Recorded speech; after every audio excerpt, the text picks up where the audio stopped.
EC2 instance configure করার জন্য just search দিব EC2। সো আমাদের সামনে EC2 সার্ভিসটা চলে আসবে। Just click on it here, ইনস্ট্যান্সে ক্লিক দিব।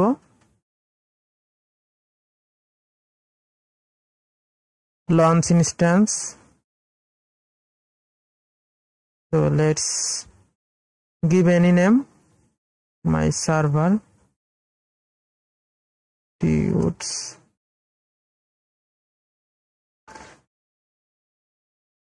অ্যামাজনের ভিতরে বাই ডিফল্ট অনেক বিল্ট ইন ওএস আছে, আপনি চাইলে এখান থেকে সার্চ দিতে পারেন। আমি Amazon AWS, Amazon Linux AWS যেটা আছে এটা সিলেক্ট করছি। আমি ফ্রি টায়ার এলিজেবল রাখছি, আপনি আপনার পছন্দের মতো দিতে পারেন। সো ইনস্ট্যান্স টাইপ এটা খুবই ইম্পর্টেন্ট, এটার উপর ডিপেন্ড করে আপনার চার্জ কাটবে। আমি এখানে ফ্রি টায়ার ইউজ করছি T2 মাইক্রো যেটা। আপনি এখান থেকে আরো অনেকগুলো ক্যাটাগরি দেখতে পারেন, এগুলো মূলত ডিফাইন করছে CPU, র্যাম, হার্ড ডিস্কের উপর ভ্যারি করে।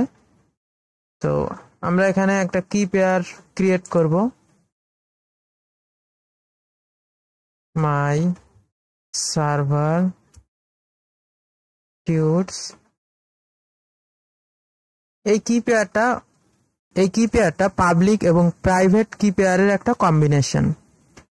সো আমাদের যে পিসি থাকবে বা আমাদের যে ক্লায়েন্ট পিসি যেখান থেকে আমরা এই সার্ভারটাকে অ্যাক্সেস করব সেখানে প্রাইভেট কিটা দেওয়া থাকবে এবং AWS এর ভিতরে একটা কি থাকবে। এই কির দুইটা কি এর কম্বিনেশনের মাধ্যমে AWS এখানে অথেন্টিকেট করবে। এখানে ইউজার নেম পাসওয়ার্ডের বেসিসে অথেন্টিকেশন হবে না। সো এখানে কি পেয়ার টাইপটা RS এ রাখছি। প্রাইভেট কি ফরম্যাট এটা ইম্পর্টেন্ট জিনিস বলে রাখা ভালো। আপনার কাছে যদি উইন্ডোজ 10, উইন্ডোজ 11 থাকে then PEM good for you, এবং Linux by default .pem format support করে। সো আপনার কাছে যদি উইন্ডোজ 7 বা XP এই ধরনের কোনো কিছু থাকে সেক্ষেত্রে আপনাকে PPK ফরম্যাটটা সিলেক্ট করতে হবে। PPK ফরম্যাটটা লিনাক্সে আবার কাজ করে না। তো ক্রিয়েট কি পেয়ার, আপনি যখন দেখবেন এখানে অটোমেটিক আমার PEM ফাইলটা ডাউনলোড হয়ে গেছে। পরবর্তীতে আমরা দেখাবো এই PEM ফাইলটা ইউজ করে কি করে সার্ভারগুলোকে অ্যাক্সেস করতে হয়। সো নেটওয়ার্কিং সেকশনে আপনি এডিট করতে পারেন, এটা মূলত VPC সেকশন। আমরা পরবর্তীতে যখন VPC নিয়ে আরো ইনডেপথ আলোচনা করব তখন আমরা দেখাবো এগুলো কিভাবে সিলেক্ট করতে হয়। এটা হচ্ছে ফায়ারওয়াল সিকিউরিটি গ্রুপ। আপনারা যখন লিনাক্স নিয়ে কাজ করবেন কিংবা উইন্ডোজেও দেখে থাকবেন যে উইন্ডোজের বাই ডিফল্ট একটা ফায়ারওয়াল থাকে যেটা ইনকামিং এবং আউটগোয়িং ট্রাফিক গুলাকে কন্ট্রোল করে। সো এই security group same as it is আপনার ওএস এর ভিতরের ফায়ারওয়ালের মতো কাজ করে। বাইরে থেকে কোন কোন পোর্ট নিয়ে কোন কোন ক্লায়েন্ট আসতে পারবে, ভিতর থেকে বাইরে যেতে পারবে, এগুলো সব সিকিউরিটি গ্রুপের ভিতরে ডিফাইন করা থাকে। আমরা এগুলো নিয়ে আরো আলোচনা করব যখন ভিপিসির সিকিউরিটি নিয়ে কথা বলবো। সো আমার এক্সিস্টিংটা সিলেক্ট করছি, এক্সিস্টিং যেটা আছে ডিফল্ট। কনফিগার স্টোরেজ, এখানে ফ্রি টায়ার 30 GB পর্যন্ত আপনাকে EBS টাইপ অফ স্টোরেজ দিয়ে থাকে। আমরা যখন S3 নিয়ে আলোচনা করব তখন দেখব কত ধরনের টাইপের হার্ড ডিস্ক আছে যেগুলো আমরা ইউজ করতে পারি, মিনস স্টোরেজ সিস্টেম আছে কতগুলো, আমরা সেগুলো ইউজ করতে পারি। আমরা অ্যাডভান্স ডিটেলসে যাচ্ছি না, just launch the instance, successfully initiated launch of instance. So আমরা দেখি view all of instance running. See এখানে আমরা দেখতে পাচ্ছি ইনস্ট্যান্স রিলেটেড কিছু ডিটেলস আছে, instance ID, public IP, private IP. Public IP থ্রুতে আমরা বাইরে থেকে অ্যাক্সেস করব থ্রু কি, যেটা আমরা অলরেডি ডাউনলোড করছি।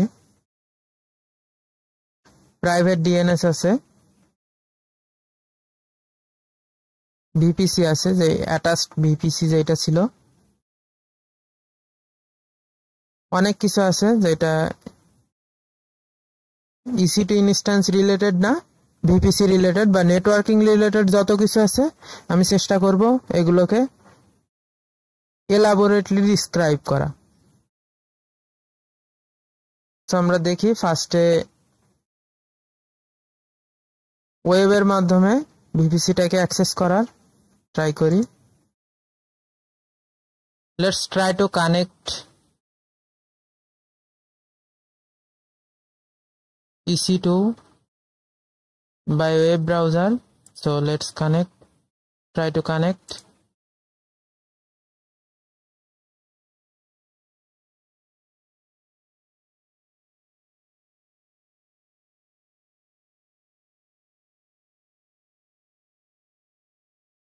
আমরা এখন দেখব কিভাবে পুটি ইউজ করে SSH এর মাধ্যমে EC2 ইনস্ট্যান্স অ্যাক্সেস করতে হয়। সো ফার্স্টে আমাদের পাবলিক আইপিটা লাগবে। গো হেয়ার এবং এখানে গেলাম, পাবলিক আইপিটা দিবেন 22, যেটা বাই ডিফল্ট পোর্ট নাম্বার।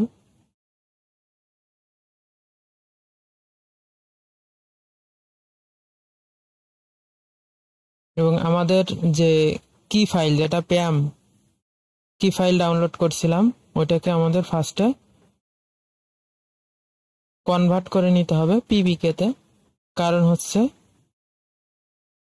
পুটি যদি আপনি এখানে দেখেন SSH অথের ভিতরে অনেকের এখানে থাকবে অপশনটা প্রাইভেট কি দেওয়ার, অনেকের ক্রেডেনশিয়ালের ভিতরে এই যে প্রাইভেট কিটা, এটা অনলি সাপোর্ট করা হচ্ছে পিপিকে ফরম্যাট। পিপিকে বাদে অন্য কোনো ফরম্যাট সাপোর্ট করবে না। যদি আমি পিএমটা দিই এটা কাজ করবে না। Let's see, it's not working. So আমরা কি করব, ফার্স্টে পুটিজেন যে সফটওয়্যারটা আছে পুটিজেন, এটা পুটির সাথেই আসে, জাস্ট এখানে আমাদের লোড করাইতে হবে।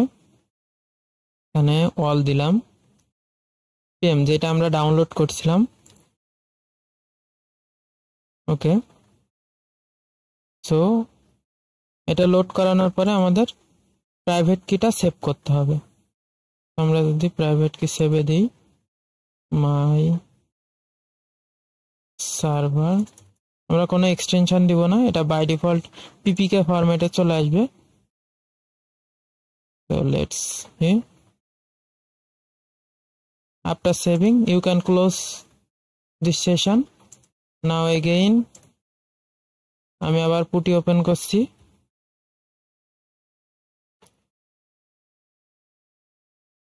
পাবলিক আইপিটা দিবেন, এখান থেকে পাবলিক আইপিটা নিয়ে দিলাম। পাবলিক আইপিটা ইউজার নেমটাও দিয়ে দিচ্ছি একবারই, EC2 user @ এটা default user name.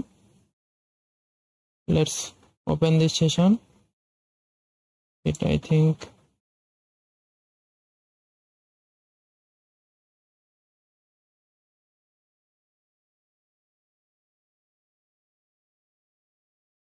EC2 user, so I think আমি মেবি কোন এক জায়গায় ভুল করছি।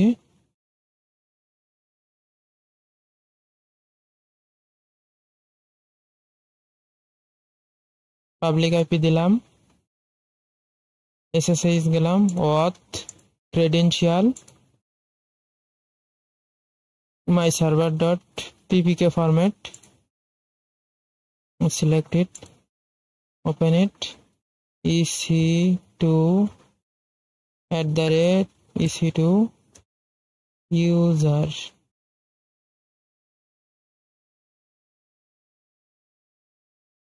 এটা বাই ডিফল্ট অ্যামাজনের ইউজার নেম।